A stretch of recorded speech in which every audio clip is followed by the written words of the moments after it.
Voilà mes amis, donc bienvenue, bienvenue à vous tous pour voilà, la suite de notre pèlerinage. Vous le savez, ce thème de pèlerinage est un thème important, c'est le thème qui fonde, qui est vraiment le sens de notre marche vers Pâques. Et c'est le sens du carême. Le carême, commencé cette année, en tout cas dans la tradition occidentale, le 14 février, le carême, ce temps de 40 jours, nous l'avons rappelé en introduisant tous ces partages, est un moment liturgique particulier, béni, où notre âme, de manière plus concrète, plus dense, se tourne vers la source. Comme une dîme, comme le dixième de notre année, où nous sommes vraiment invités à densifier notre relation et à retrouver le sens et le chemin de notre vie en remettant la présence du Seigneur, de Dieu, du Christ, de la Trinité au centre de notre vie. Là où par les contraintes et par l'atomisation de notre vie, nous avons souvent tendance à ne plus être présent à la présence, à oublier, et du coup à relativiser ce qui est l'absolu, et de manière réflexe à absolutiser finalement les réalités relatives. Comment le carême est un moment où nous pourrions remettre au centre la présence essentielle qui nous fonde et pour laquelle nous sommes, qui donne sens à notre incarnation, vraiment retrouver le centre. Et donc c'est tout un déplacement finalement que nous vivons pour nous préparer donc pendant ces 40 jours, en retrouvant ce climat, et nous essayons de le vivre, de le réinscrire dans notre communauté ecclésiale, retrouver ce sens baptismal du carême, et surtout du coup de la Pâque.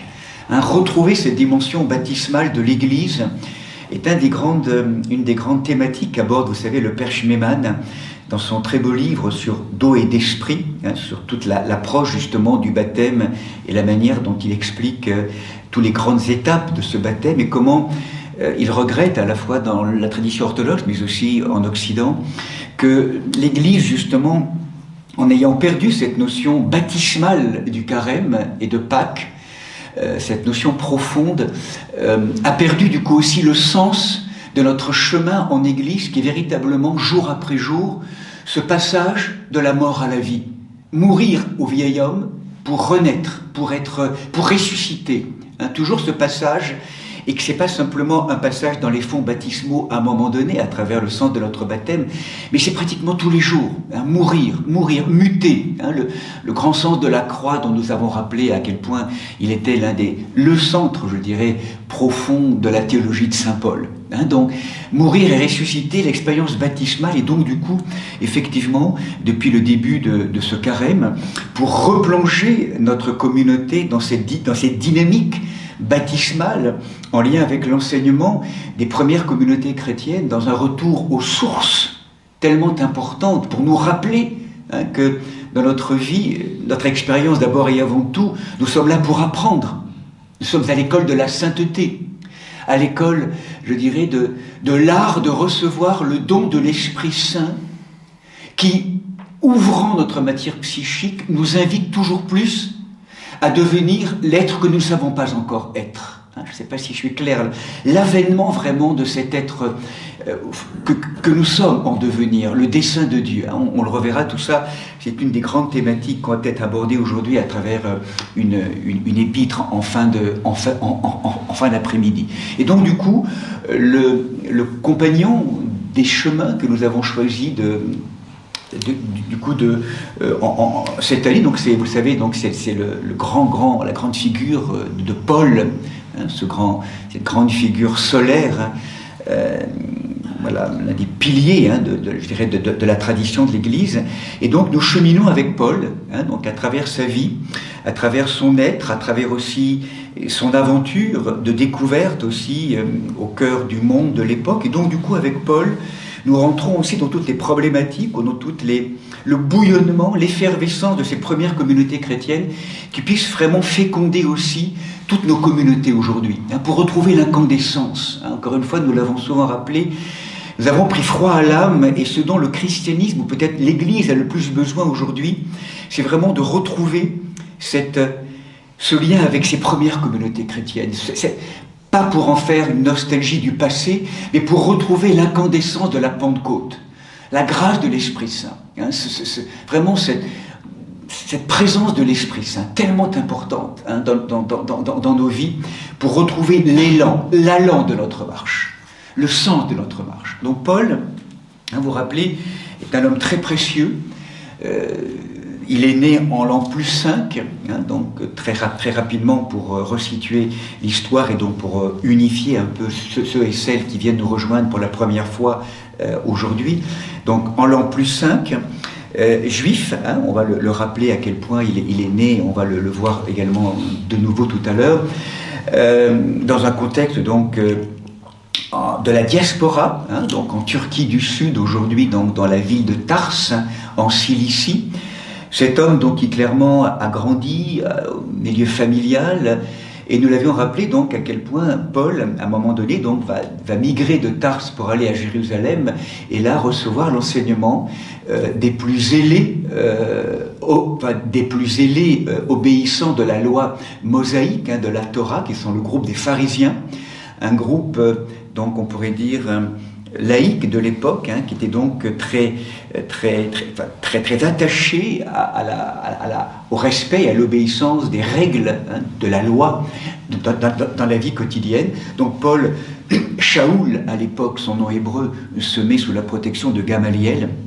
Et vous rappelez comment, donc à travers tout ce chemin, Paul se définit comme un homme à la fois dans un métissage très intéressant, et à la fois religieusement juif, profondément juif, hébreu, circoncis, on va le rappeler tout à l'heure, culturellement grec, gréco-romain, il connaît, il parle le grec, donc toute sa dimension aussi de la diaspora, toute la culture hellénistique qu'il connaît, et puis politiquement ou socialement, on pourrait dire romain. Donc argument qu'il va aussi, à un moment donné, prôner à travers différents événements difficiles qui vont parfois lui permettre de passer outre certaines décisions, puisque en tant que Romain, donc on avait à le traiter un peu différemment. Donc un homme carrefour, et donc rappelez-vous qui dans sa rage à un moment donné, on le voit apparaître Shaoul dans le chapitre 9 des Actes des Apôtres, lors du martyre d'Étienne, premier martyr, considéré dans la tradition, dans l'histoire, entre 32 et 34, donc très tôt, après la mort-résurrection du Seigneur, donc 32, certains diront 32, 34. Et là, donc, Shaoul apparaît pour la première fois à travers cette rage qu'il a contre ces êtres considérés comme schismatiques et mystificateurs, ceux qui suivent Yeshua, Jésus, et comment donc, en rage après ces êtres, en étant délégué par les prêtres du temple sur le chemin de Damas, il va vivre une expérience absolument bouleversante, la conversion de saint Paul, le retournement de saint Paul, qui est de Paul, Shaoul, Shaoul, pourquoi me persécutes-tu?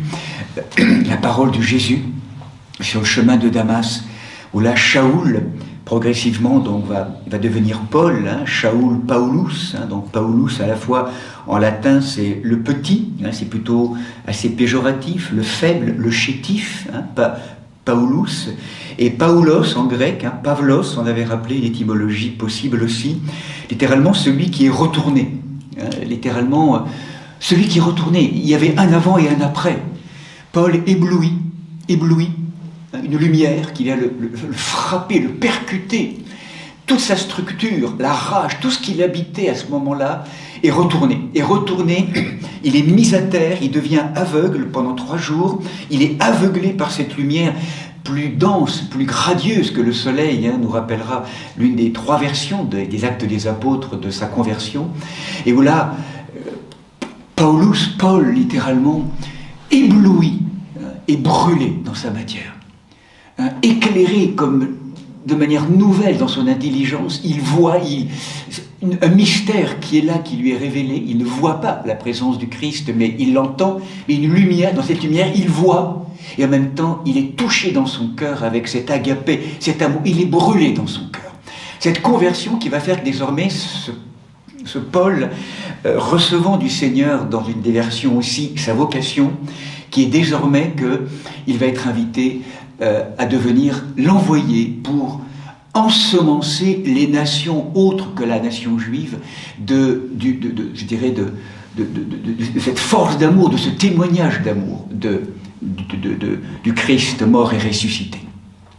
Et donc là, il va être vraiment le propagateur désormais, à côté de ces apôtres juifs, je pourrais dire, à Jérusalem, qui ont vécu près de Jésus, et donc avec toute cette, très attachée, je dirais, au judaïsme, et voilà, et dans la continuité de ce message du Christ, Paul va se révéler un peu cet homme, parfois pas compris, mais en tout cas cet homme qui lui est envoyé, appelé par le Seigneur de manière personnelle, ne l'ayant pas rencontré du vivant de Jésus, mais le rencontrant en esprit, une présence très forte, envoyé comme apôtre des nations. Et donc là, désormais, tout son chemin de Paul va être un chemin de témoignage. Toute sa vie est donnée au Christ, et il n'a de cesse désormais que de témoigner. Avec des tribulations, quand nous l'avons rencontré, la vie de Paul c'est absolument étonnant de voir comment il va vivre son expérience. Et donc désormais, Paul est ce pèlerin, donc vous rappelez simplement pour remettre du concret et de la chair dans l'histoire, donc 34-35 peut-être, sa conversion. Après 34, ça dépend de la date finalement du martyre d'Étienne. En tout cas, on sait qu'il y a 10 ou 12 ans de préparation, donc là, différents événements qu'on ne va pas reprendre. On considère que le départ du premier voyage missionnaire est en 45. Donc ça, c'est assez précis. 45. Et donc, rappelez-vous, il part avec son collègue Barnabé. Donc Jérusalem est là. Tars est là, donc vous voyez, Jérusalem est là, Tars est là, j'espère que vous voyez, donc en Cilicie, donc en la région sud de la Turquie, et désormais, pour lui, autant l'église des saints dont il parle à Jérusalem est là, avec Jacques, l'évêque, le demi-frère de Jésus, dont il est l'évêque de Jérusalem. Képhas aussi, Pierre, migre souvent ou fait le lien entre Jérusalem et Antioche, qui est là. Et puis Jean, vraisemblablement donc, restant à Jérusalem, avec Marie, ou à Éphèse, là, bon, on va plutôt garder l'option rester à Jérusalem. Donc il y a toute une communauté qui est là, c'est clair. Et donc Antioche est là. Premier voyage missionnaire, rappelez-vous, avec Barnabé, l'homme de Jérusalem de confiance qui vient rejoindre Paul à Tars où il était, et à Antioche, premier départ, en passant par Chypre, tout un ensemble d'événements.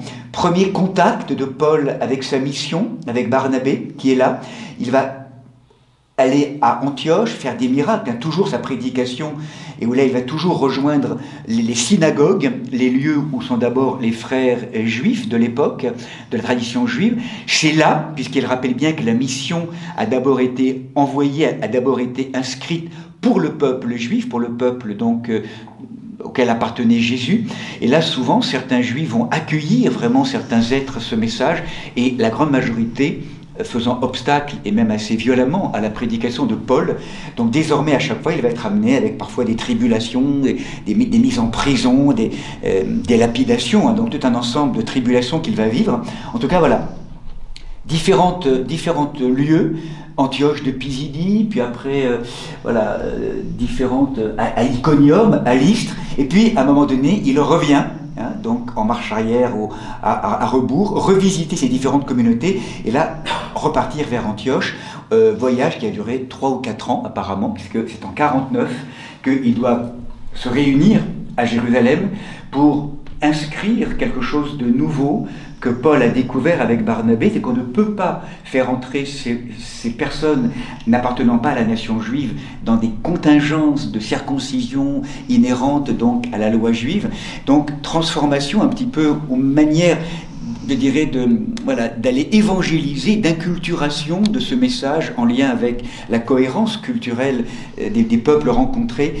Donc en 49, la décision qu'effectivement les païens, entre guillemets, les nations en fait nouvelles ne seraient pas circoncises si elles ne sont pas juives, si les personnes ne sont pas de tradition juive, et donc du coup différentes visions. Un deuxième voyage missionnaire, donc là ce voyage missionnaire, apparemment aucune lettre n'a été écrite. Deuxième voyage missionnaire, rappelez-vous, il repart non pas avec Barnabé mais avec Silas, donc un ami, donc un frère aussi qu'il a rencontré, en partant d'Antioche. Et là, le point de départ serait donc dans les années 49-50, donc assez rapidement. Et là, donc par la terre, donc il va rejoindre ce déplacement. Il va rejoindre là et rencontrer un homme qui va être très important pour lui, un peu son fils spirituel, Timothée.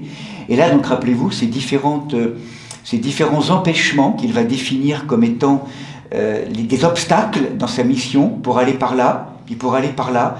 Et en vérité, il comprend, à travers un rêve qu'il reçoit d'un Macédonien, que dans ce deuxième voyage missionnaire, l'Europe l'appelle, Paul, à travers Troas. Et là, il quitte l'Asie mineure, et là, il rentre en Europe. Donc par Troas, Philippe, Thessalonique, Bérée, avec pas mal également à la fois d'accueil et de tribulation. Donc là, tout un ensemble de missions jusqu'à Athènes, qui ne va pas être vraiment très, très favorable, et puis Corinthe, qui est là. Donc là, c'est visiblement donc de Corinthe, ici, qu'il va écrire ces deux premières lettres qu'on avait déjà abordées, les deux épîtres aux Thessaloniciens. Donc on avait abordé ici, c'est quand il est à Corinthe, il a été arraché à Thessalonique, et donc rappelez-vous cette épître très particulière, aussi la première, puis la deuxième, qui a été écrite. Et là, donc là, à un moment donné, il retourne. On sait qu'en 52, il est jugé à Corinthe avec une date historique assez précise, et il rentre après de nouveau donc à Césarée, puis à Jérusalem. Et là, assez rapidement, donc je passe, donc là, il rentre dans son troisième voyage missionnaire, qui est là, et au ce troisième voyage missionnaire le fait partir de nouveau d'Antioche. Hop, il passe par là, toujours pareil dans la partie sud de la Galatie, et là on sait qu'il va rester assez longtemps à Éphèse, donc pratiquement 2 ans, où il va vivre beaucoup de tribulations à Éphèse, et c'est sans doute de là, à Éphèse, qu'il va écrire en fait les 2 épîtres aux Corinthiens, qu'on avait vus, avec toute la difficulté, qui répond à des questions, avec un trouble identitaire des communautés chrétiennes qui sont donc à la fois dans le milieu culturel gréco-romain, comment c'est compliqué, comment les vieilles habitudes reprennent, comment Paul a rectifié aussi, et à travers très clairement des prédicateurs qui s'opposent un peu à lui, et comment à travers ces 2 livres aux Corinthiens, il est très touchant dans la manière dont il va ensemencer aussi ses paroles, en constituant là, avec ses épîtres aux Corinthiens, la théologie de la croix, rappelez-vous, la folie de la croix, le langage de la croix, et il va s'appuyer sur ce langage de la croix comme le prémisse, comme le fondement de son enseignement, où il va essayer à travers la mise en place d'une théologie de l'Église comme corps, ramener les gens et faire cesser ces querelles de chapelle pour se rappeler que c'est la première fois que dans la théologie, dans l'ecclésiologie, la notion du corps apparaît. C'est Paul qui inscrit ça avec ses ministères charismatiques. Rappelez-vous ces très belles paroles de l'épître de la première épître aux Corinthiens en particulier. La structuration de la parole de Paul, où l'on voit une théologie en mouvement qui s'adapte et qui structure sa pensée au gré des tribulations et des questions qui sont posées par les communautés qu'il rencontre, avec ses dimensions charismatiques, avec ce magnifique hymne à l'agapé aussi, chapitre 13, l'épître aux Corinthiens, et puis après, bien sûr, toutes ces questions aussi inhérentes avec sa vocation également, cette écharde qu'on retrouve, donc cette voie de l'écharde qu'on retrouve dans la deuxième épître aux Corinthiens. Donc ça, c'est le troisième voyage missionnaire. Après, quittant Éphèse, il va monter vers la Macédoine, aller vers Corinthe, il revisite à chaque fois ces communautés, et là, vraisemblablement, c'est de Troas, en Macédoine, qu'il va donc écrire une lettre qu'on avait abordée la fois dernière, en colère, très clairement, aux Galates, qui sont ici. Et donc là, l'épître de la colère, vous vous rappelez ce moment avec les Galates, où il est question de prédicateurs judaïsants, comme si on avait la sensation qu'il y avait une contre-mission peut-être, on ne sait pas, émanant de l'église de Jérusalem, qui venait comme compléter ou contrecarrer le moment où Paul, avec Silas, signifie bien donc aux non-juifs qui n'ont pas à être circoncis. Et là, à travers toute cette magnifique approche, qu'on n'est pas justifié par la loi ancienne, mais par la foi, comment Paul développe tout un enseignement autour de la justification, autour de la loi, de la foi, et comment il relativise, on va justement l'approfondir encore ce matin, le lien à la loi. On était assujetti toujours à une espèce d'obéissance, avec le danger qu'on pouvait se justifier soi-même, mais que là, dans la présence du Christ Jésus, c'était désormais dans un acte de foi et d'abandon, qu'on était justifié désormais. Et donc c'est toute cette pratique qu'il va rappeler aux Galates. Et après, il va redescendre. Et là donc, c'est à Corinthe sans doute qu'il va donc écrire cette épître par laquelle on était donc resté la fois dernière, qui pour certains est vraiment le testament spirituel de Paul. On verra qu'il y a peut-être d'autres interprétations. En tout cas, c'est sans doute là aux Romains qu'il va écrire une lettre à une communauté où il n'est jamais encore allé. Et on sent que Paul, en écrivant aux Romains, considéré comme une épître, comme une carte de visite, on pourrait dire, se présente, il atténue, il nuance aussi ses postures parfois radicales qu'il avait posées dans l'épître aux Galates. Et là, on a la sensation qu'il pose un peu de manière plus tranquille les fondements de sa pensée aux épîtres aux Romains. Certains considèrent que c'est vraiment la grande épître de Paul, première épître dans le Premier Testament, dans le Second Testament, pardon. Et donc là, il l'aurait écrit de Corinthe. Et là, vous vous rappelez, et là on va reprendre donc notre sujet maintenant, c'est à Corinthe où il prie donc les Romains de prier pour eux, et que vraiment, dans la joie vraiment et le désir de rejoindre Rome, en sachant que l'idée de Paul, dans son désir d'évangéliser et d'apporter cette nouvelle comme une mise à feu, je dirais, de la matière. Paul, son projet est d'aller jusqu'en Espagne. Vous le savez, on l'avait rappelé. Alors, rien ne dit qu'il l'ait été. Aujourd'hui, ça reste très mystérieux. On va l'approfondir un peu tout à l'heure aussi. En tout cas, Paul demande aux Romains de prier pour eux parce qu'il rentre, il quitte Corinthe pour ce troisième voyage missionnaire qui va donc le conduire en 56-57, et en repassant à rebours dans les différentes communautés, avec ses amis, toujours. Là, l'évangéliste Luc décrit très bien le voyage de retour. Il va se retrouver là pour aller directement à Césarée et à Jérusalem. Et là, il prie, il demande qu'on prie pour lui, afin que toutes les collectes qu'il a récupérées émanant des différentes communautés des nations, qu'il veut donner à l'église de Jérusalem pour les aider, soient bien accueillies. Et il s'attend à un accueil un petit peu difficile à Jérusalem. Et il prie, on demande qu'il prie pour lui, qu'on prie pour lui, que cet accueil s'accomplisse et que sa mission puisse se continuer et qu'il puisse en particulier rejoindre l'Occident à travers Rome et pourquoi pas l'Espagne. On était resté donc avec ceci, comme idée générale. Et donc, nous continuons notre marche, donc avec Paul, en sachant donc que nous avons abordé déjà 6 épîtres, qui sont donc 2 déposées ou écrites lors du 2e voyage missionnaire, 1 Thessalonicien et 2 Thessaloniciens. Pour certains, donc je vous rappelle que je m'appuie sur essentiellement 2 références importantes, qui est à la fois le travail ou le point de vue, je dirais, orthodoxe à travers le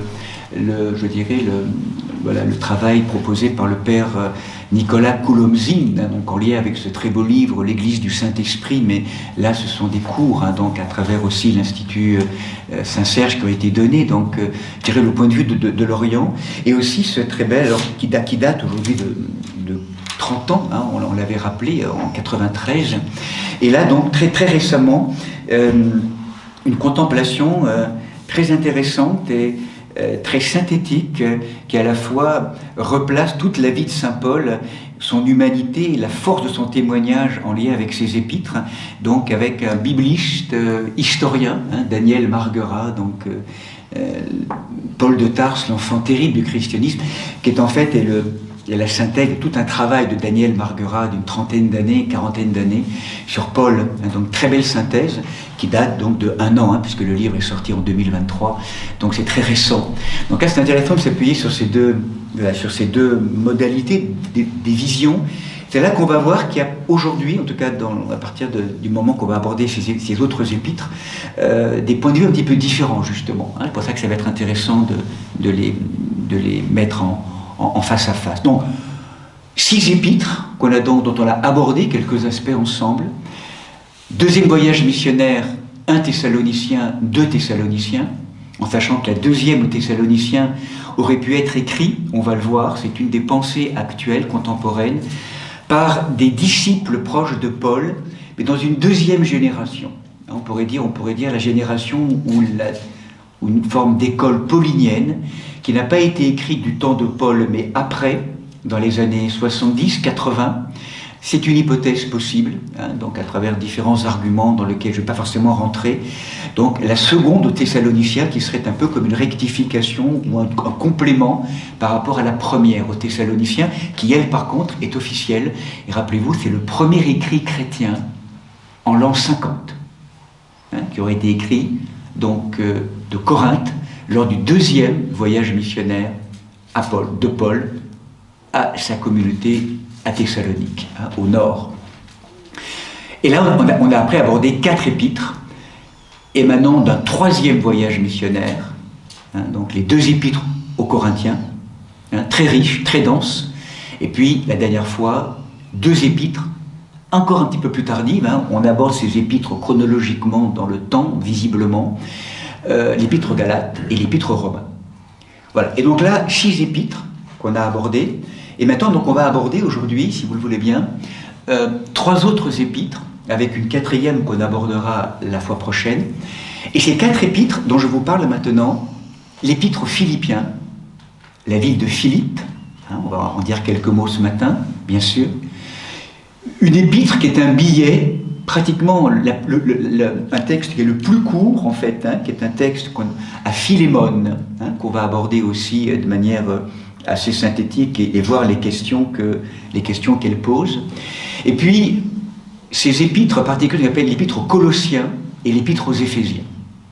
Et là, la caractéristique de ces 4 épîtres, c'est que, très clairement, Paul est en prison. On va le voir, dans le texte de ces 4 épîtres, Paul écrit d'un lieu où il est emprisonné. C'est pour ça qu'on parlera de ces épîtres dites de la captivité. Philippiens, Philémone, Colossiens et Éphésiens. Donc, des questions importantes ou des questions d'histoire dont on n'aura pas la réponse, mais peut-être simplement signifier les tendances, nous signifient d'où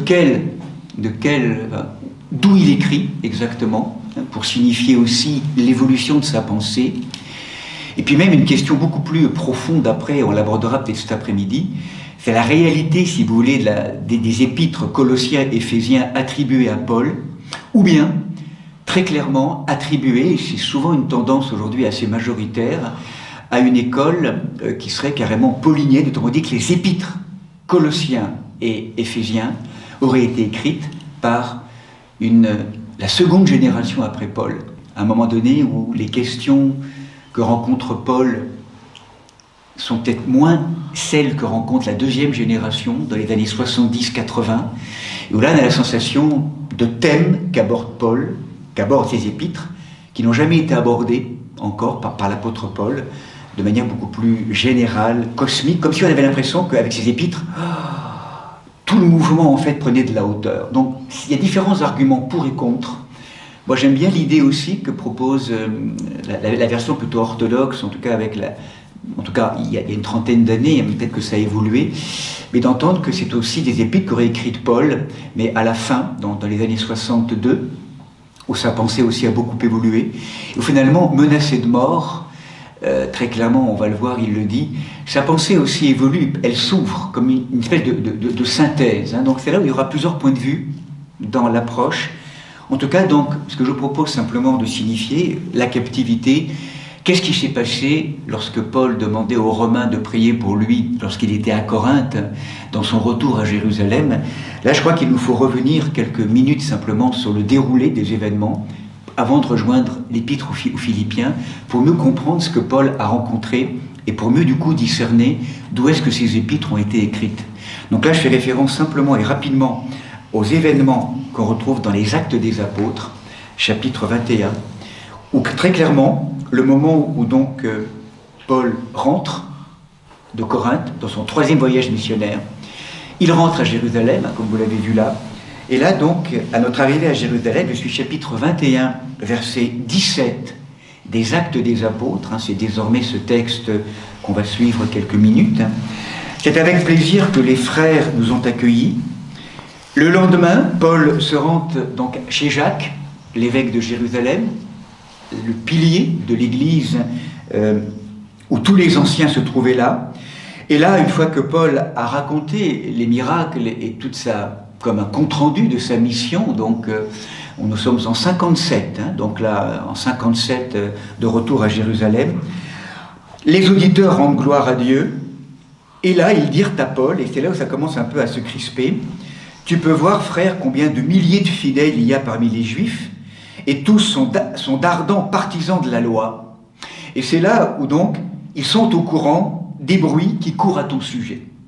Ton enseignement pousse tous les Juifs qui vivent parmi les nations, donc de la diaspora, à abandonner Moïse.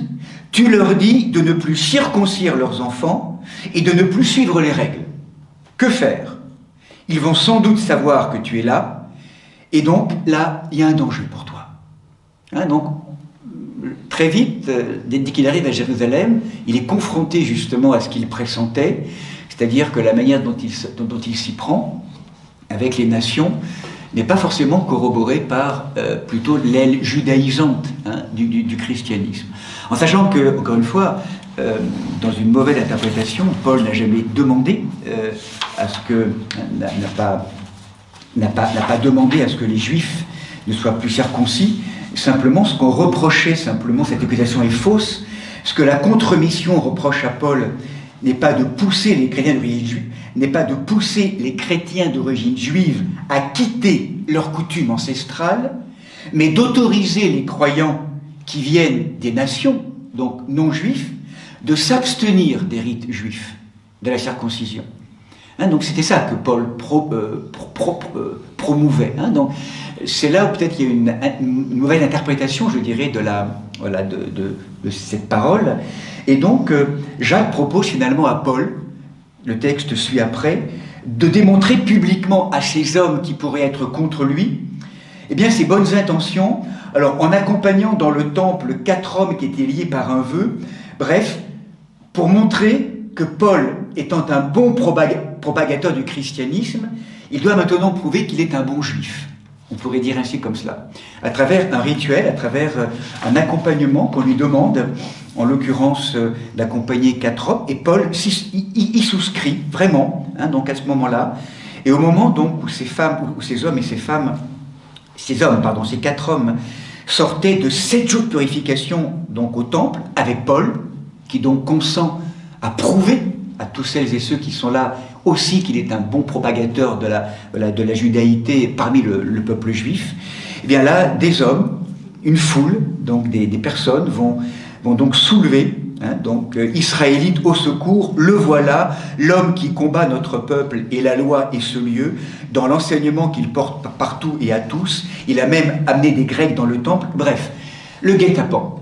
Le guet-apens qui est là, et donc une foule à Jérusalem qui accueille Paul de manière, bien sûr, dans le temple extrêmement péjorative. Tout Jérusalem est sans dessus-dessous, on commence à le traîner hors du temple, chacun crie, etc.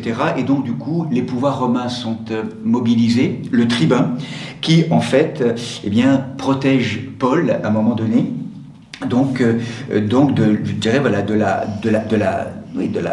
de la véhémence, de la violence à Jérusalem, criant à mort. Et là, au moment où Paul, demande au tribun, pourrais-je dire un mot?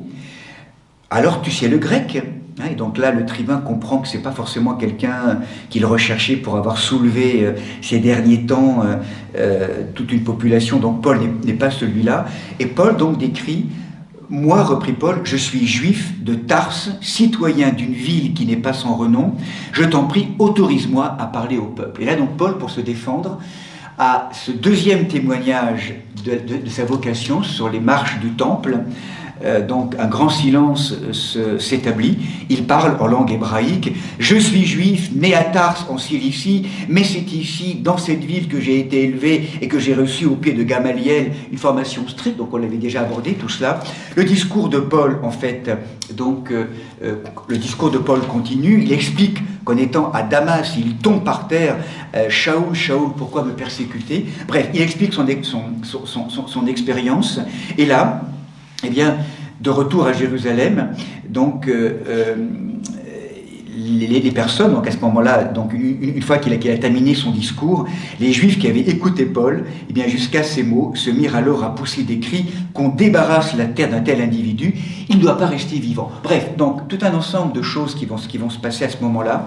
Et là, donc, Paul va être incarcéré, hein, donc premier moment d'emprisonnement à Jérusalem. Et là, en repassant le lendemain ou quelques jours après devant le Sanhédrin, le pouvoir religieux à Jérusalem, où il veut témoigner de sa mission, il va donc, je dirais, donc, ne pas bien sûr être encore entendu. Et arrive ce moment étonnant où à Jérusalem, après avoir été de nouveau mis en danger dans le Sanhédrin, où lorsqu'il dit, Paul s'écriant au milieu du Sanhédrin, « Frère, je suis pharisien, fils de pharisien, c'est pour notre espérance, la résurrection des morts, que je suis mis en jugement. » Un conflit qui éclate entre du coup les pharisiens et les sadducéens. Bref, Paul voit le conflit s'aggraver, et par crainte de les voir mettre Paul en pièces, le tribun donne l'ordre à la troupe de descendre au moment du Sanhédrin, et donc de sauver Paul. Et la nuit suivante, le Seigneur se présente à Paul et lui dit « Courage, tu viens de rendre témoignage à ma cause à Jérusalem, il faut qu'à Rome aussi tu témoignes de même. » Apparition, vision. Hein? Tu as témoigné à Jérusalem, ils n'ont pas entendu. À la fois le peuple à l'extérieur et les membres religieux du Sanhédrin. Tu as témoigné de ce kérigme, hein? Ils n'ont pas entendu. Maintenant, il faut que tu ailles à Rome et que tu témoignes de même.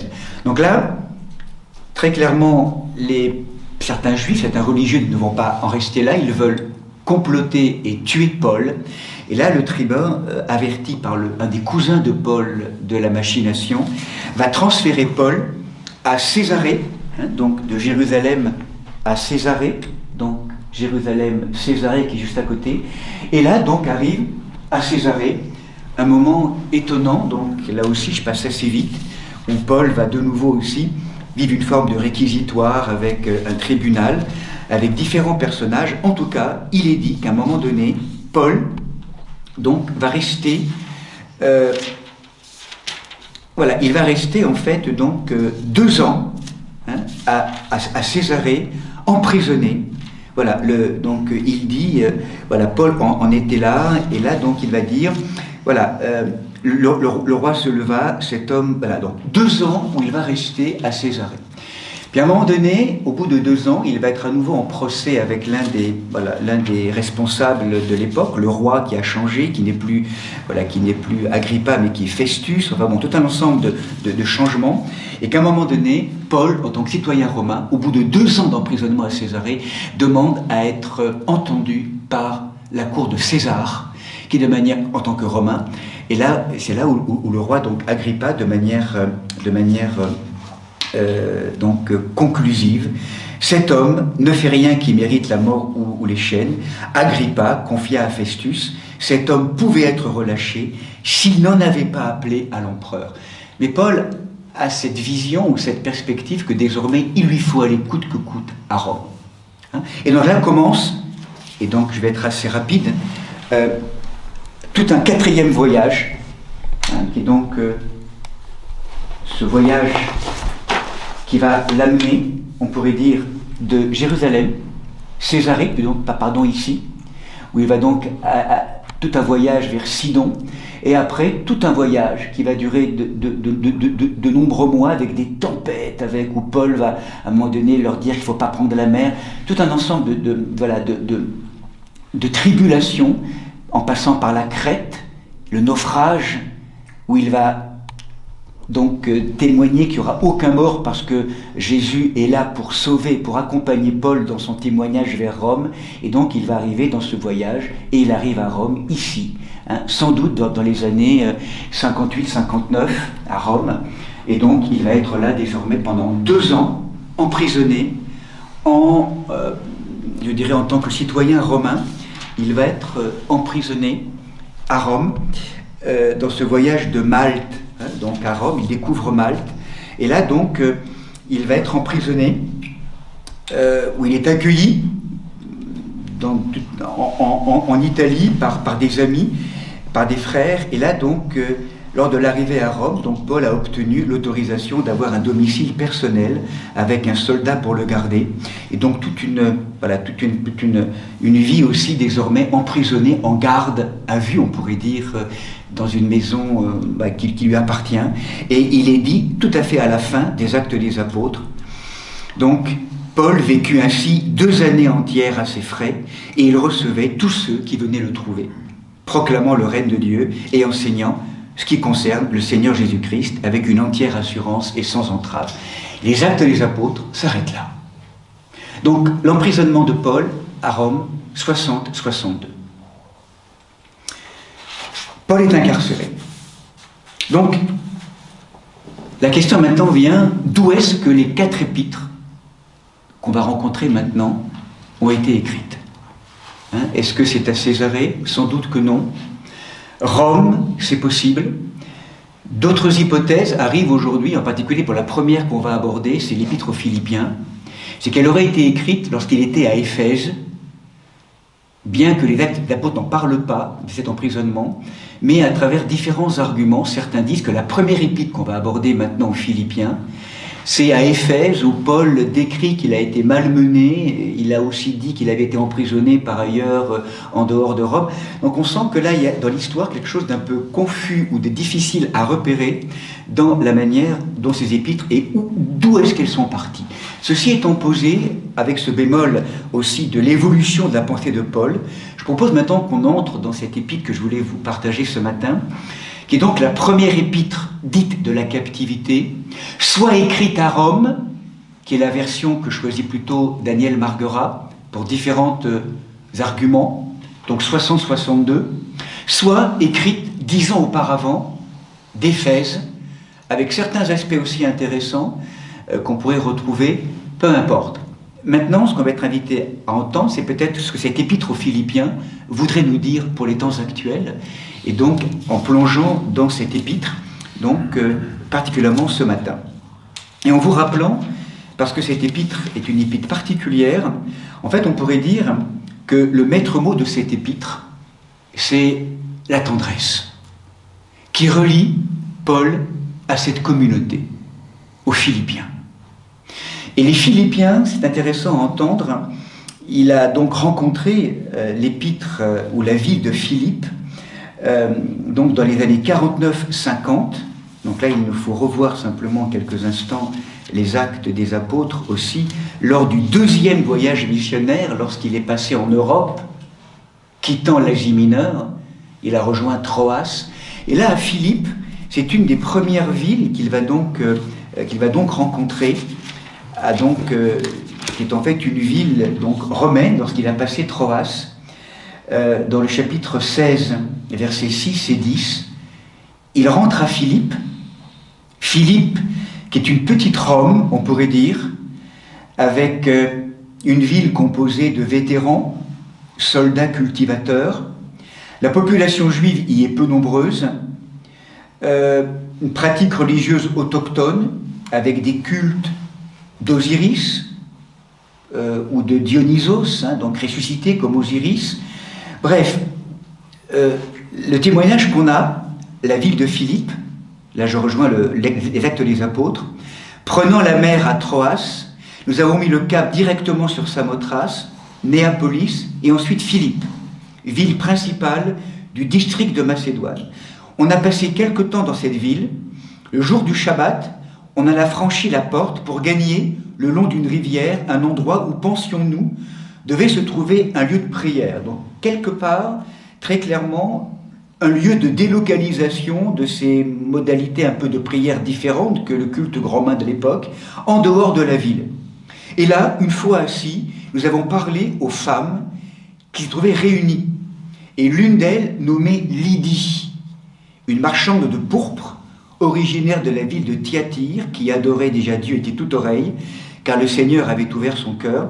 Et là, eh bien, elle reçoit le baptême, elle et sa maison, et elle nous invita en ces termes: puisque vous estimez que je crois au Seigneur, venez loger chez moi. Et elle nous a forcés d'accepter. Rencontre à travers des femmes à Philippe, la ville de Philippe.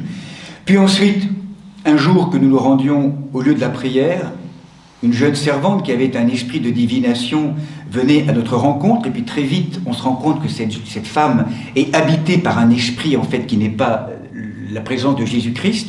Et excédé, Paul finit par se retourner et dit à l'esprit: au nom de Jésus-Christ, je te l'ordonne, sors de cette femme. Donc toute une histoire qui va arriver. Du coup, Paul est jeté en prison, arrive aux environs du minuit. Donc là, je fais un peu référence à ces textes. Paul et Silas, qui en prière chantaient les louanges de Dieu en prison, à Philippe. Eh bien, les autres prisonniers les écoutaient, et là, tout d'un coup, tremblement de terre à Philippe, si violent que les fondations du bâtiment furent ébranlées, toutes les portes s'ouvrent. Tiré de son sommeil, le geôlier vit les portes de la prison ouvertes, et pensant que les prisonniers s'étaient échappés, il saisit son épée et allait se supprimer. Et là, Paul lui crie d'une voix forte: ne fais rien de funeste pour toi, nous sommes tous là.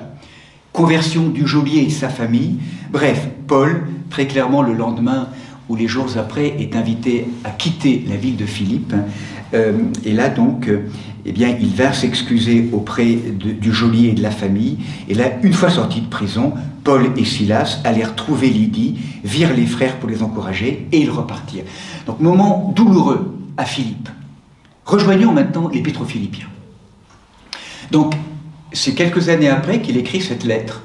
Et là, on sent que dans cet Épître aux Philippiens, il y a quelque part, on pourrait dire que la communauté des Philippiens est la communauté peut-être la plus proche qui est restée en lien avec l'apôtre Paul. Donc, je rentre dans le détail de cet épître. C'est vraiment l'histoire d'une longue amitié entre les Philippiens et Paul. Paul et Timothée, serviteurs de Jésus-Christ, à tous les saints en Jésus-Christ qui sont à Philippe, avec leurs épiscopes et leurs diacres. À vous grâce et paix de la part de Dieu notre Père et du Seigneur Jésus-Christ. C'est la seule mention dans les épîtres où il est question de l'idée d'une organisation dans l'Église, dans les communautés, épiscope et diacre. Donc le mot épiscopos, qui est intéressant là, donnera le mot évêque, vous le savez, dans les décennies qui vont venir après. Le mot épiscopos, littéralement, veut dire surveillant, celui qui veille sur la foi, le veilleur, le gardien de la flamme, comme toute communauté l'était à l'époque. Mais il y a déjà une structuration très clairement à Philippe, avec diakonos, le serviteur. Donc des formes de hiérarchie qui est là.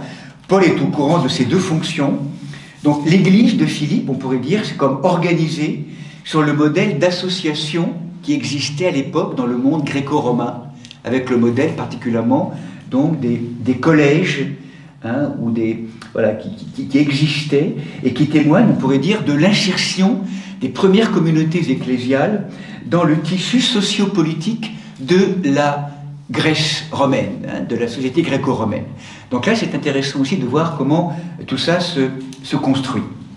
Et là, je rends grâce à mon Dieu chaque fois que j'évoque votre souvenir, toujours en chaque prière pour vous, c'est avec joie que je prie, à cause de la part que vous avez prise avec nous à l'Évangile, depuis le premier jour jusqu'à maintenant.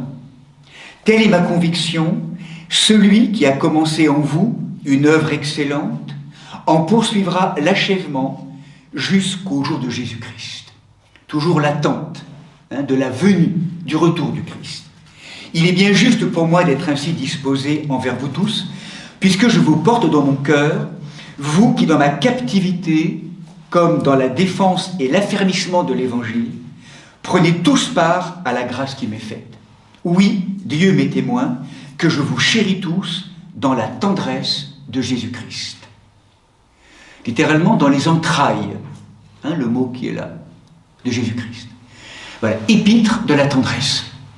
C'est vraiment donc Paul fait référence, voici ma prière, que votre amour abonde encore et encore, de plus en plus en clairvoyance et en parfaite sensibilité. Bref, arrive maintenant, c'est une épître qui n'est pas très longue, qui a 5 chapitres, donc on va aborder quelques aspects de cette épître. Arrive le moment donc où Paul parle de sa captivité. Je veux que vous le sachiez, frères, ce qui m'est arrivé a plutôt contribué au progrès de l'Évangile. Dans tout le prétoire, en effet, et partout ailleurs, il est maintenant bien connu que je suis en captivité pour Christ, et la plupart des frères, encouragés dans le Seigneur par ma captivité, redoublent d'audace pour annoncer sans peur la parole. Dans tout le prétoire, le prétoire, donc, c'était une notion plutôt romaine, et c'est un des arguments qui ferait que l'épître serait écrit à Rome. Pour d'autres, le prétoire ou d'autres instances qui vont être décrites après, c'est pas simplement associé à Rome, c'est associé à toute, je dirais, on pourrait dire la dimension de toute la mise de l'administration romaine. Et à Éphèse, il y avait aussi un tel prétoire. C'est pour ça que ça ne s'oppose pas forcément au niveau de la localisation. En tout cas, certains, il est vrai, le font par envie et par rivalité, d'autres proclament le Christ dans une intention bonne. Ils savent que je suis ici pour la défense de l'Évangile. Cela, c'est par esprit de rivalité qu'ils annoncent le Christ. Leurs motifs ne sont pas purs et ils pensent rendre ma captivité encore plus pénible. On a la sensation quand même qu'il y a là, au cœur des communautés proches, des personnes qui ne sont pas forcément bienveillantes avec la prédication de Paul. Donc toujours, encore une fois, mais on sent que c'est moins tendu, c'est moins violent, c'est moins passionnel de la part de Paul. Voilà. Et donc, et je m'en réjouis, mais qu'importe, il reste que de toute manière, avec des arrière-pensées ou dans la vérité, Christ est annoncé. Donc je m'en réjouis, et même je continuerai à m'en réjouir. Mais je sais que cela aboutira à mon salut grâce à votre prière et à l'assistance de l'Esprit de Jésus. Je n'aurai pas à rougir de honte, mais mon assurance reste totale, maintenant comme toujours. Christ sera exalté dans mon corps, soit par ma vie, soit par ma mort. Et là, on sent que Paul vit une traversée où il est seul, où il sait aussi qu'il peut mourir. Car pour moi, vivre, c'est Christ, et mourir me serait un gain. Ce n'est plus moi qui vis, c'est le Christ qui vit en moi. Paul a relativisé complètement, en tant que chrétien, totalement donné au Christ, ce lien à la mort ou à la vie. Lui, il est en Christ. Et honnêtement, aujourd'hui, vivre, c'est Christ, mourir me serait un gain. Mais si vivre ici-bas doit me permettre un travail fécond, alors je ne sais que choisir. Je suis pris dans un dilemme, j'ai le désir de m'en aller et d'être avec Christ. Quelle parole! Voilà, pour moi, c'est être en Christ, où que ce soit, mais c'est plonger dans l'expérience et retrouver mon Seigneur et mon Dieu. Car c'est de beaucoup préférable, mais demeurer ici-bas est plus nécessaire à cause de vous. Aussi je suis convaincu, je sais que je resterai, que je demeurerai près de vous tous pour votre progrès et la joie de votre foi, afin que grandisse grâce à moi, par mon retour auprès de vous, la gloire que vous avez en Jésus-Christ. Sentez que le climat est différent aujourd'hui pour Paul. C'est plus l'être en train de marcher dans les grandes étendues de Turquie, ou de marcher 20-25 km, des milliers de kilomètres. Paul est incarcéré, il est arrêté, et là il sait que sa vie est en danger. Où est-il? On ne sait pas. Mais en tout cas, on peut imaginer peut-être que ce soit effectivement en 60-62 à Rome. En tout cas, là, pour lui, c'est vraiment la vie, la mort. On le sent bien, c'est une question essentielle. Mais quel que soit ce qui est demandé, c'est en Christ. Plonger dans cette lumière et cette présence. Et donc, du coup, Toujours, on continue avec l'apôtre Philippiens, hein, toujours pour le premier chapitre, il conclut par là, « Menez une vie digne de l'évangile du Christ, voilà, afin que si je viens vous voir ou si absent, j'entends parler de vous, j'apprenne que vous teniez ferme, luttant ensemble, d'un même cœur, selon la foi de l'évangile, sans vous laisser intimider en rien par des adversaires, ce qui est pour eux le signe manifeste de leur ruine. Car il vous fait la grâce à l'égard de Christ, non seulement de croire en lui, mais encore de souffrir pour lui, en livrant le même combat que vous m'avez vu mener et que, vous le savez, je mène encore. » Donc Paul demande quelque part, ou propose à ses amis philippiens, de suivre le même combat que lui. Hein, ce n'est pas un exemple d'une forme d'éloge de lui-même en s'auto-contemplant, c'est qu'ils suivent ensemble ce que le chemin du Christ leur demande de suivre. C'est-à-dire que le prolongement de la croix que le Christ a vécu pour nous continue et s'accomplisse dans chaque cellule vivante du corps que nous sommes, et de consentir à cela. Si tel est le chemin, prends ta croix et suis-moi. Apprends à mourir, apprendre à relativiser pour redonner le centre vraiment profond de notre existence en Christ. C'est la seule donnée importante, essentielle, capitale. Ne lâchez pas cela. C'est ce qu'il rappelle aux Philippiens. Et là, arrive ce deuxième chapitre qui est en fait le centre vraiment de l'épître, qui est un moment où Paul donc, va encourager, parce qu'il y a quand même des lieux de division légers aux Philippiens. S'il y a donc un appel en Christ, un encouragement dans l'amour, une communion dans l'esprit, un élan d'affection et de compassion. Vous sentez vraiment l'épître aux Philippiens, c'est vraiment une tendresse qu'elle a avec ce peuple.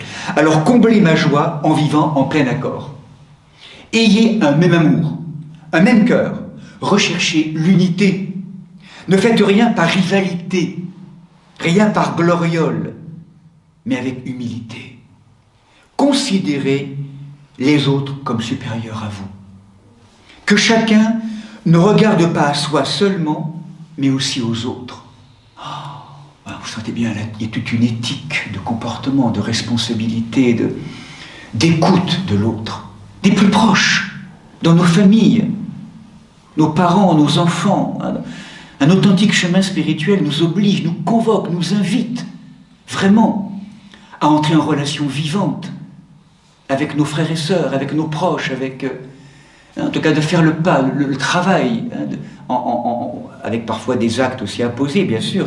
L'amour n'est pas complaisance, mais d'être vraiment toujours dans cette notion, comportez-vous ainsi entre vous comme on le fait en Jésus-Christ.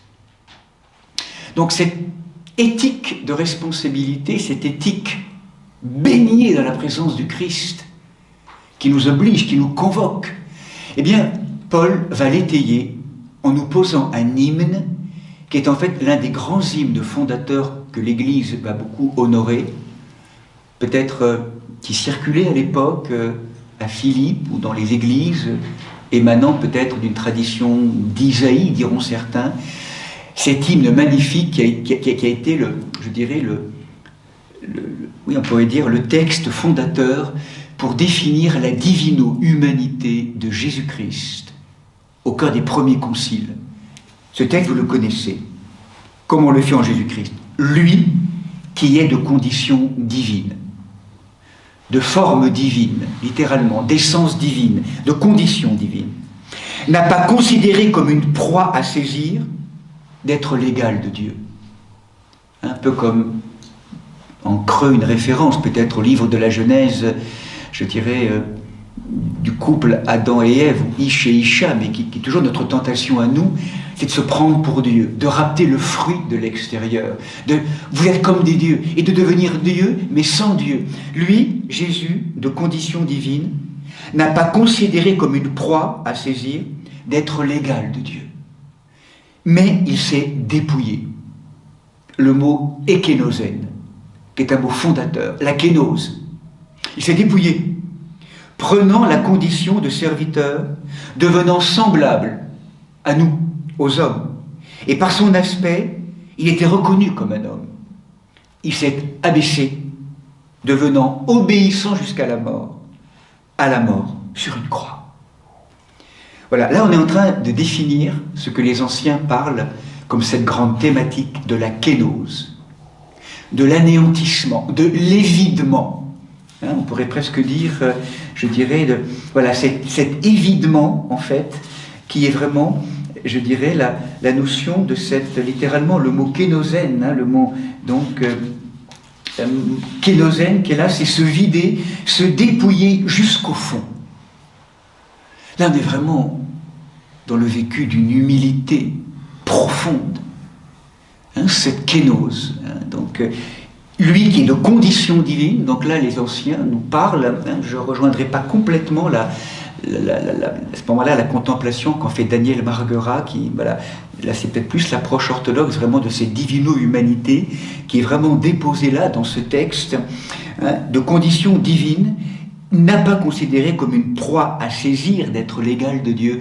Bref, tout le chemin de dépouillement. Il faut que moi diminue pour que toi, Seigneur, tu apparaisses. Ce chemin de vie, vous rappelez-vous, qui n'est pas un chemin par addition, mais par soustraction. L'effacement, hein, l'anéantissement, l'évidement. Hein, donc cette première partie, hein, de ce texte, vraiment, qui est donc un texte fondateur de la notion donc du Philippien, ce qu'on appelle cet hymne christologique. Hein, donc à travers des expériences vraiment donc très fortes sur lesquelles se sont appuyés les anciens. Et là, ça continue. C'est pourquoi Dieu l'a souverainement élevé. Alors le texte, même le mot grec dirait super exalté. Hein, c'est un mot qu'on utilise, qui est uniquement utilisé là, dans cet hymne, et lui a conféré le nom qui est au-dessus de tout nom, afin qu'au nom de Jésus, tout genou fléchisse dans les cieux, sur la terre, sous la terre, et que toute langue confesse que le Seigneur, c'est Jésus-Christ, à la gloire de Dieu le Père. Là, c'est l'hymne central. L'évidement, l'anéantissement, la kénose, toute la geste et le grand mouvement de Dieu qui s'est fait homme, descendant, jusque sur la croix, jusqu'à la sensation de cette « pourquoi m'as-tu abandonné ?» cette sensation, lui sur la croix qui était véritablement Dieu, ne sent plus la présence de Dieu. Rappelez-vous cette vision orthodoxe très forte, hein, de ce passage, qui fait que, en descendant jusqu'au bout, à travers la résurrection, Dieu l'a exalté, lui a conféré le nom. Et là, on est dans ce mouvement, hein, de remontée, et où là, on est en train de vivre Christ mort et ressuscité. Dieu s'est fait homme pour que l'homme devienne Dieu. C'est tout le mouvement de cet hymne qui est rappelé là, en creux, comme étant la cheville centrale de cet hymne aux Philippiens. Là, on est vraiment au cœur de la grande tradition, de la double nature. Vrai Dieu, vrai homme. En tout cas, c'est un des textes fondateurs, hein, qui a été posé, qui a fondé vraiment le credo de Nicée-Constantinople, hein, tout l'effort intellectuel des premiers pères, des premiers conciles, 325, hein, Nicée-Constantinople, c'est beaucoup fondé sur ce texte-là. Ainsi, mes amis, hein, donc là, on continue le texte, vous qui avez toujours été obéissants, soyez-le non seulement en ma présence, mais bien plus maintenant en mon absence. Car c'est Dieu qui fait en vous, et le vouloir et le faire, selon son dessein bienveillant. C'est Dieu qui fait en vous. Ah, c'est une sacrée parole pour nous aussi. Il est temps de laisser Dieu agir. Là, on est en train d'entendre dans le mouvement de Paul que oui, nous avons à faire quelque chose et à vouloir quelque chose, mais finalement, ce que nous avons à faire et à vouloir, c'est à laisser l'œuvre de Dieu s'accomplir en nous. L'agir de Dieu. C'est Dieu qui fait en vous. Et là, dans beaucoup de nos histoires humaines aujourd'hui, dans cette difficulté aussi de vouloir contrôler et maîtriser, dans cette problématique qui est toujours un peu la nôtre, hein, d'espèce de survie égotique, comme s'il fallait que ça parte dans un fer qui parte de nous. La question ici, vous sentez bien dans tout cet hymne, c'est pas tant de faire qui est important, c'est de défaire, de se laisser être défait, de le laisser faire. Ce qui n'implique pas une non-action de notre part. Notre action, finalement, c'est d'empêcher tout ce qui pourrait que se fasse l'action divine en chacun d'entre nous. Là, on est vraiment dans ce qu'on appelle, de manière contemporaine, un vrai lâcher-prise. Lâcher la prise, se déprendre pour se laisser être pris par l'œuvre de Dieu. Là, Paul s'appuie vraiment sur cet hymne aux Philippiens, hymne christologique, l'hymne au Christ, pour vraiment nous conduire à cette dimension d'abandon à la divine providence. Agissez en tout sans murmure ni réticence, afin d'être sans reproche, sans compromission, au milieu d'une génération pervertie. Et vous apparaissez comme des sources de lumière dans le monde. Vous qui portez la parole de vie, c'est ma gloire pour le jour du Christ, puisque je n'aurai pas couru pour rien, ni peiné pour rien. Et même si mon sang doit être versé en libation, j'en suis joyeux, et je m'en réjouis avec vous tous. Donc, voilà. Et c'est là où, où Paul, en fait, va donc maintenant... voilà, donc, une fois que ceci est posé, Paul va dire quelques aspects de cette mission de Timothée aussi. J'espère dans le Seigneur Jésus vous envoyer bientôt Timothée, on entre plus dans quelque chose de plus concret, pour être réconforté moi aussi par les nouvelles que j'aurai de vous.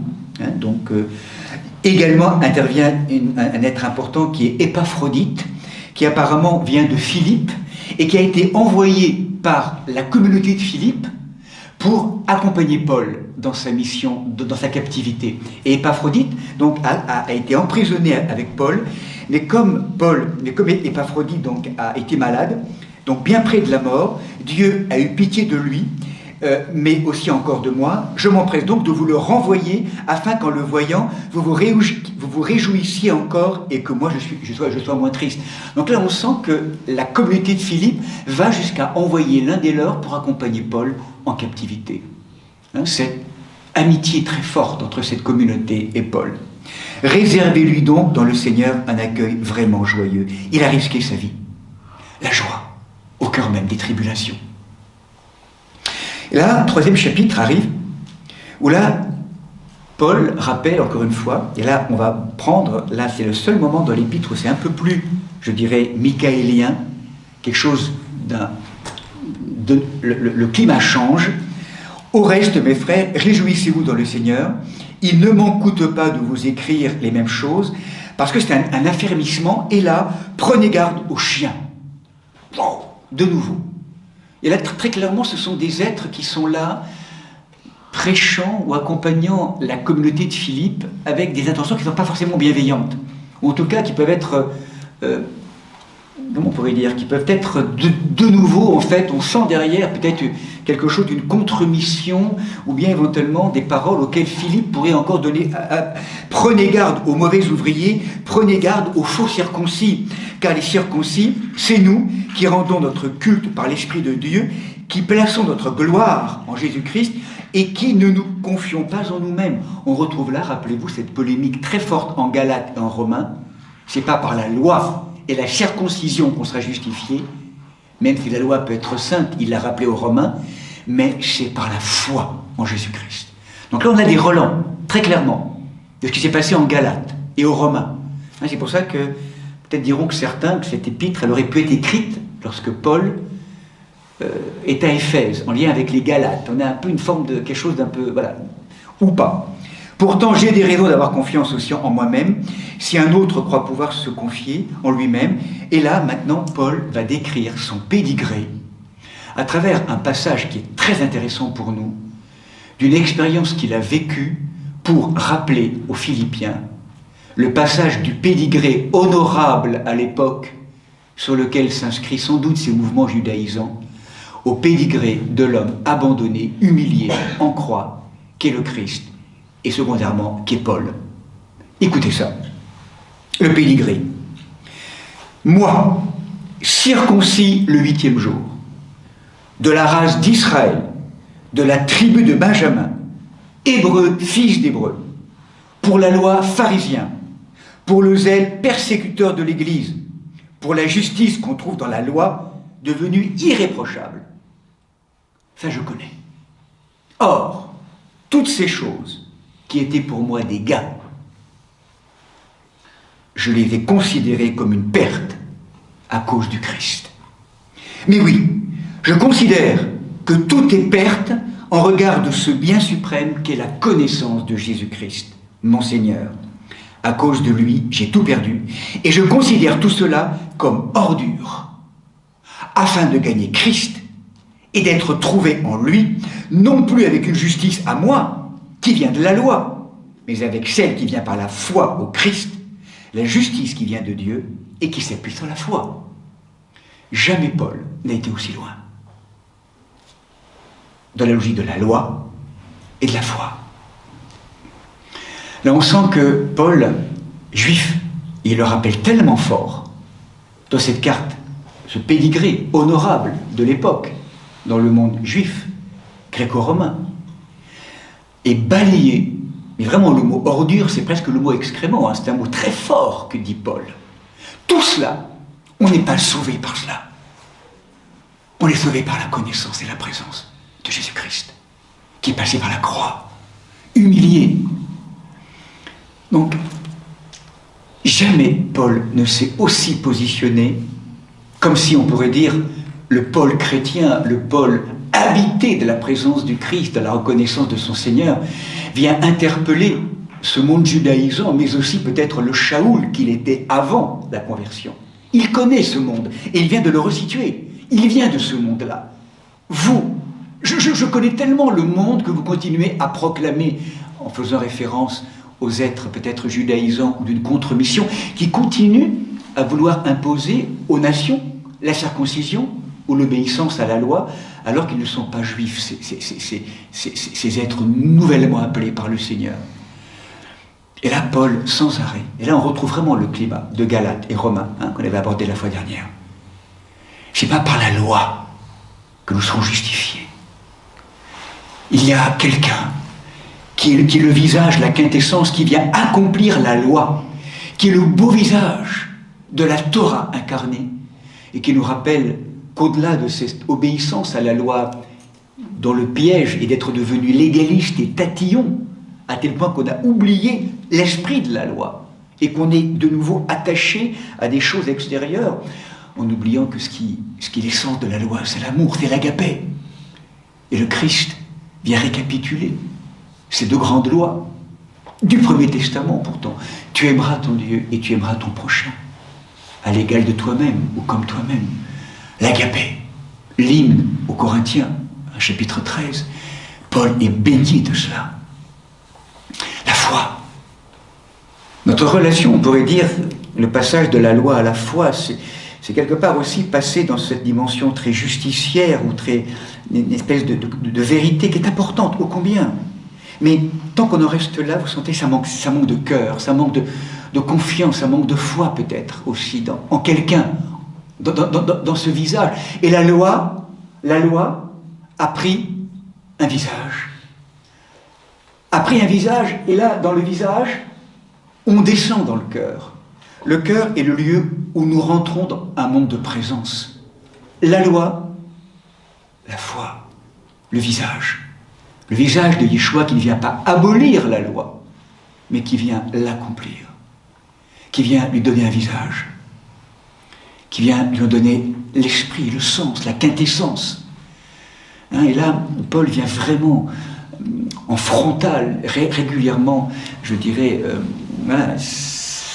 rappeler même cette tradition, en tout cas, peut-être cette belle tradition, mais peut-être aujourd'hui qui aurait trop tendance, et on est également piégé parfois dans le christianisme, encore aujourd'hui, dans ces logiques trop légalistes et extérieures, en oubliant, encore une fois. C'est le piège de toutes les traditions, quelles qu'elles soient. C'est pas simplement d'opposer le judaïsme au christianisme, c'est le piège de toutes les traditions, quelles qu'elles soient, où, fondées sur la loi, toute tradition confondue, on est piégé par une espèce d'obéissance rigoureuse extérieure dans un cadre, sécuritaire certes et important, en oubliant progressivement l'essence de la loi. La rencontre, la foi, sécurité et liberté. La loi, et en même temps, c'est le rappel du fondement, de la quintessence de toute forme de loi qui est l'amour. l'agapé divin. Et en vous rappelant que l'agapé n'est pas cet amour psychique. Lorsque Maître Eckhart dira à juste titre, quand vous dites que Dieu est amour, vous blasphémez. Parce que qu'est-ce qu'on projette sur le mot amour, encore une fois? L'amour agapé dont il est question est un don. On ne le connaît pas psychiquement. C'est comment apprendre désormais toute notre humanité là à aimer comme Dieu nous aime, comme Jésus-Christ nous a aimés. L'agapé. Qu'est-ce que c'est que l'agapé? Apprends-moi à aimer. Et aimer comme Jésus aime, c'est pas être complaisant, c'est un amour diamant, c'est un amour vérité, en même temps un amour qui intègre tout, qui... On ne sait pas le nommer, c'est une qualité inconditionnelle d'amour, pur don. C'est plus moi qui aime, c'est toi qui aimes, Seigneur. Apprends-moi à aimer ainsi. Donc c'est toute cette... voilà, donc c'est vraiment toute cette question, et donc Jésus rappellera, il s'agit de le connaître. Paul rappelle, lui est la puissance de sa résurrection et de la communion à ses souffrances et de devenir semblable à lui dans sa mort, afin de parvenir, s'il est possible, à la résurrection d'entre les morts. Là, on est vraiment dans toute la théologie du baptême, dont parlait Paul, mourir avec le Christ et ressusciter. Et là, peut-être une parole intéressante aussi, peut-être pour faire un pas de plus dans cet épître, peut-être pour encore quelques minutes. Il va rajouter quelque chose d'intéressant. Là où on pourrait avoir tendance à imaginer que Paul se glorifie un peu lui-même, ça a été reproché parfois par des exégètes, je pense en particulier à une théologienne donc, américaine qui dénonçait un peu chez l'apôtre des nations cet usage un peu manipulateur, comme s'il appelait cette communauté à faire comme lui en fait, et donc du coup en forme de dimension un peu autoritaire. Paul ne cherche pas, en fait, à ramener la communauté de Philippe comme lui fait. Enfin, s'il le fait, c'est en vérité en image avec le Christ. Et il rappelle quelque chose d'important, Paul, et c'est important pour nous. Non que j'ai obtenu, donc chapitre 3, verset 14, verset 12, non que j'ai déjà obtenu tout cela, ou que je sois déjà parfait, mais je m'élance pour tâcher de le saisir. Parce que j'ai été saisi moi-même par Jésus-Christ. J'ai été saisi. Frère, je n'estime pas l'avoir déjà saisi. Mon seul souci, c'est oubliant le chemin parcouru et tout tendu en avant, je m'élance vers le but en vue du prix attaché à l'appel d'en haut que Dieu nous adresse en Jésus-Christ. Donc ce que dit Paul, c'est que nous sommes invités à répondre à l'appel d'un Dieu qui nous appelle à devenir ce que nous sommes invités à devenir, que nous ne savons pas encore être.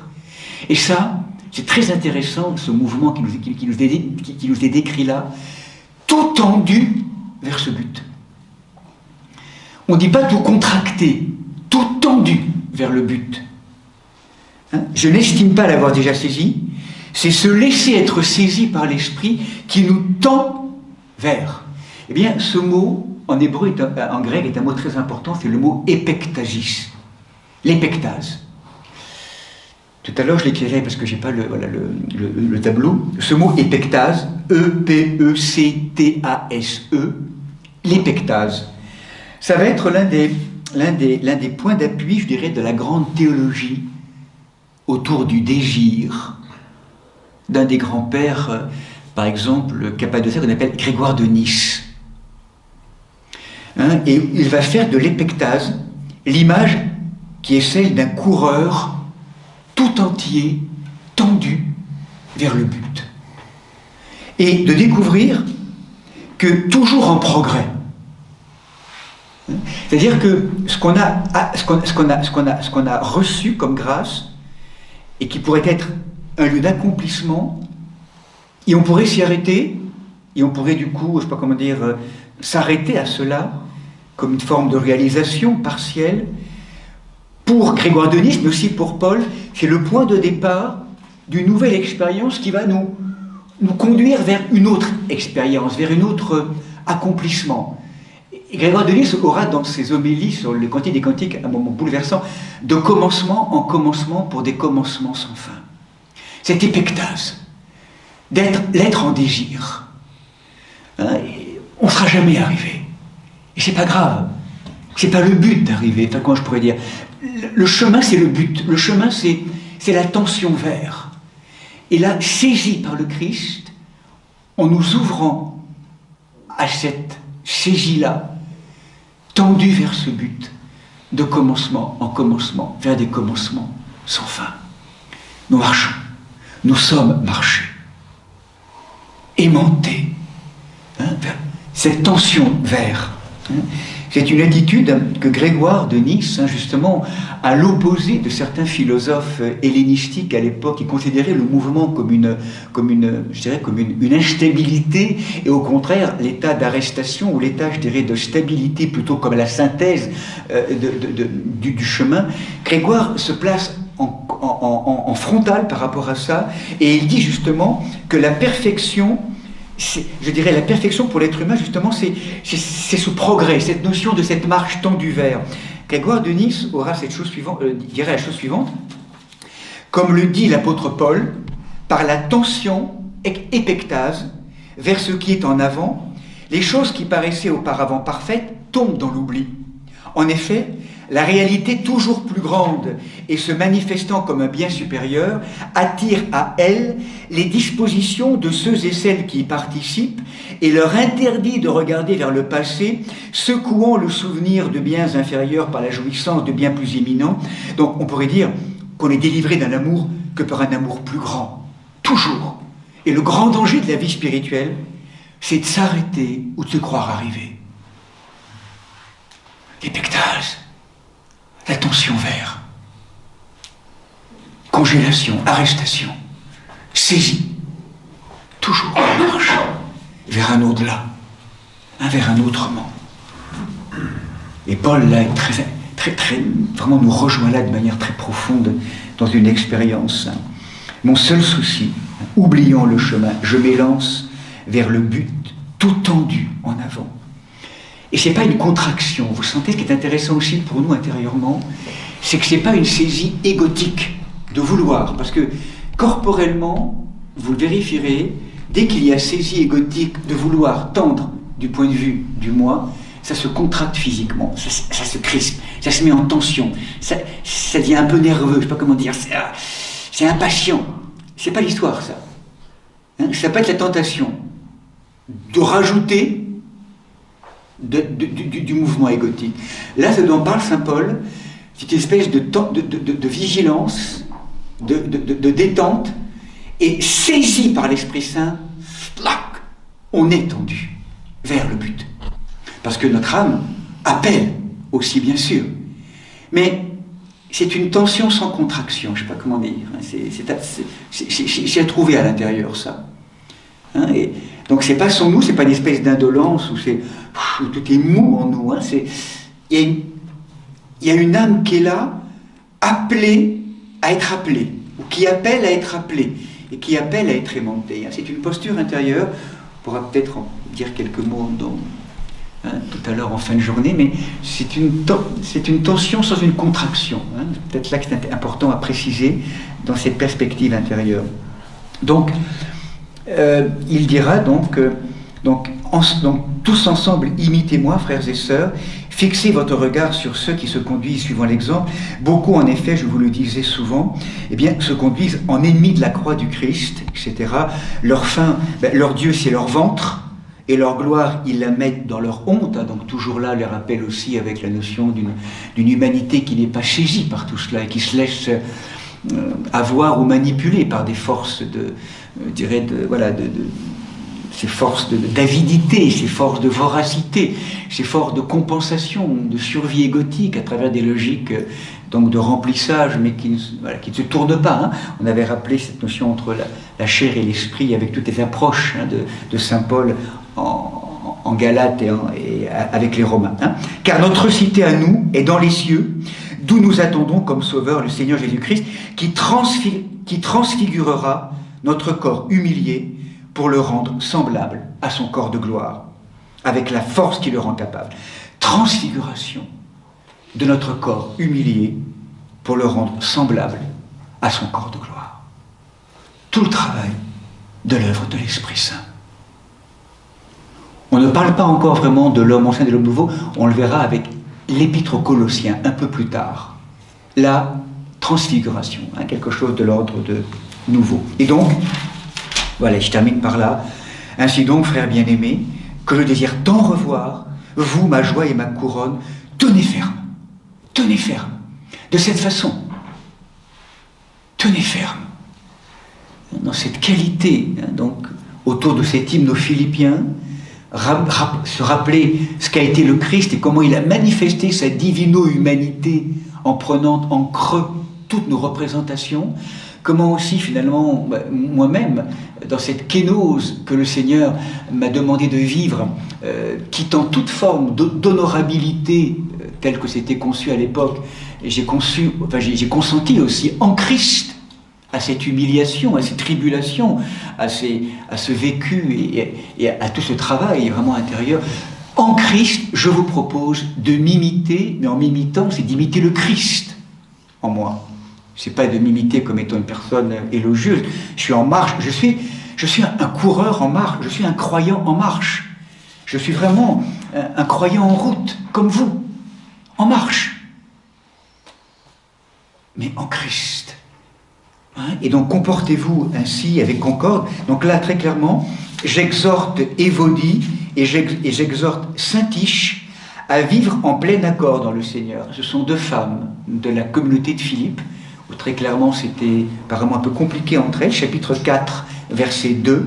Et toi, compagnon véritable, donc on ne sait pas qui c'est, je te le demande, viens leur en aide à ces deux femmes, car elles ont lutté avec moi pour l'Évangile en même temps que Clément et tous mes autres collaborateurs dont les noms figurent les devis. Donc là, on a quand même l'impression que ces femmes sont très présentes autour de saint Paul. Vraiment. Donc, voilà, Évodie. Réjouissez-vous dans le Seigneur en tout temps. Je le répète, réjouissez-vous que votre bonté soit reconnue par tous les hommes. Le Seigneur est proche. Ne soyez inquiets de rien, mais en toute occasion, par la prière et la supplication, accompagnés d'actions de grâce, faites connaître vos demandes à Dieu. Ne soyez inquiets de rien. Oh Seigneur, quelle grâce! Dès qu'il y a inquiétude, il y a comme quelque chose qui va encore trop contrôler, trop maîtriser. C'est tellement simple. Dès qu'il y a inquiétude, c'est qu'il y a trop de moi. C'est étonnant ça. Faites confiance. Remettez, confiez tout au Christ. Confions, enfin, moi le premier, je dirais, je ne suis pas en train de soyez inquiets de rien. Demandez, faites connaître vos demandes à Dieu. Et la paix de Dieu, qui surpasse toute intelligence, gardera vos cœurs et vos pensées. C'est la paix de Dieu, l'égykia, la shalom. Trouver la paix intérieure et une multitude sera sauvée. C'est toute la pratique, tout le sens vraiment de cette quête, derrière tout cela. Il y a quelque chose de très, très paisible, enfin, en tout cas dans ce qui est proposé là, dans cet épître aux Philippiens en même temps.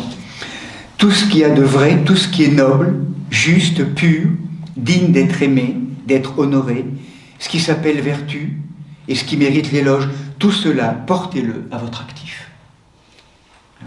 Mettez-le en pratique. Je me suis beaucoup réjoui dans le Seigneur de ce que votre intérêt pour moi ait pu enfin refleurir. Ce n'est pas le besoin qui me fait parler, car j'ai appris en toute situation à me suffire. Je sais vivre dans la gêne, je sais vivre dans l'abondance. J'ai appris en toutes circonstances et de toutes les manières à être rassasié comme à avoir faim, à vivre dans l'abondance comme dans le besoin. Je peux tout en celui qui me rend fort. Pourtant, vous avez bien fait de prendre votre part de ma détresse. Vous le savez, Philippiens, dans les débuts de l'Évangile, quand j'ai quitté la Macédoine, aucune église ne m'a fait une part dans un compte de doigts et avoirs, si ce n'est vous seul, vous qui à Thessalonique déjà, à plus d'une reprise, m'avez envoyé ce dont j'avais besoin. Et là, on découvre, de manière très étonnante, que Philippiens et Paul sont reliés de manière très, très intéressante entre Paul et Philippiens. C'est comme s'il y avait une espèce de contrat, de partenariat contractuel, on pourrait dire avec les mots actuels. C'est-à-dire que finalement, entre Philippe et Paul, c'est la seule communauté d'où nous comprenons aussi la relation privilégiée qu'il y a. Eh bien, il y a eu une aide financière qui a été également proposée à Paul, mais aussi humaine et spirituelle, puisque la communauté a délégué auprès de lui un homme Épaphrodite en prison. Donc on a la sensation que Paul a été entretenu jusqu'à son emprisonnement romain, peut-être, par un fonds auquel, vraisemblablement, par l'exercice de son métier de couseur de tente, il a aussi contribué. Donc ce type de convention financière était typique de ce que les Romains, d'esprit juridique, appelaient la societas. Donc là on apprend un détail intéressant. Paul a été aidé, soutenu, mais presque juridiquement, par Philippe, la communauté de Philippe. Voilà, ce n'est pas que je sois à la recherche de cadeaux, mais le fruit que j'accrois, donc je dirais, mais ce que je cherche, donc c'est vraiment, c'est le fruit qui s'accroît à votre actif. Je suis comblé maintenant que j'ai reçu ce qu'Épaphrodite m'a remis de votre part, et mon Dieu comblera tous vos besoins, suivant sa richesse, magnifiquement, en Jésus-Christ. Adieu, notre Père, soit la gloire, pour les siècles des siècles. Saluez chacun des saints en Jésus-Christ. Les frères qui sont avec moi vous saluent. Tous les saints vous saluent, surtout ceux de la maison de César. Dernier verset, ou pour certains, maison de César, mais bon, ça peut être discutable. César, maison de César, on ne sait pas quelle est cette expression, ce que ça veut dire. Ça englobe tout le personnel au service de l'empereur, militaires, fonctionnaires, esclaves et affranchis. Donc ça veut dire, ça fait penser à Rome, ou bien éventuellement aussi, comme ils sont trouvés dans toute ville où siégeait un gouverneur, peut-être éventuellement l'origine d'Éphèse, où Pierre, ou Paul, pardon, aurait pu être emprisonné. Donc, toujours ces deux versants. Est-ce que ça vient d'Éphèse 53-54, emprisonné, bien que ça n'ait pas du tout été signifié dans les actes des apôtres à Éphèse. Bon, ou bien est-ce que c'est 60-62, 8 ans après, ou 10 ans après, 8-10 ans après, à Rome. Voilà, différents arguments où là, aucun historien actuellement n'est capable de vraiment discerner le lieu d'où a été écrit cet épître de la tendresse aux Philippiens. Première épître que nous avons donc vue, issue d'un Paul en captivité, qui nous propose donc à travers cet épître, cet hymne christologique, fondateur, cette kénose dans laquelle vient s'inscrire la propre kénose de l'apôtre Paul, dans ce déplacement d'honorabilité, et tout ça pour une invitation à ce que les frères et sœurs de Philippe vivent aussi cette kénose. Mais en même temps aussi pour chacun d'entre nous, ces lettres nous arrivent aujourd'hui pour édifier notre propre chemin, en communauté, en famille, dans nos relations. Dans nos relations. Quelle parole précieuse nous recevons de Paul dans ses lettres, dans la boîte aux lettres de notre cœur aujourd'hui. C'est pour nous tout ça. C'est pour prendre soin les uns des autres, dans la douceur, la rigueur, la tendresse et la rigueur de l'amour. Pour nous inviter à informer le monde plus que jamais aujourd'hui de cette expérience, de cet amour que nous partage Saint Paul. Je propose de laisser notre parole en suspension quelques instants et nous reprendrons notre chemin tout à l'heure.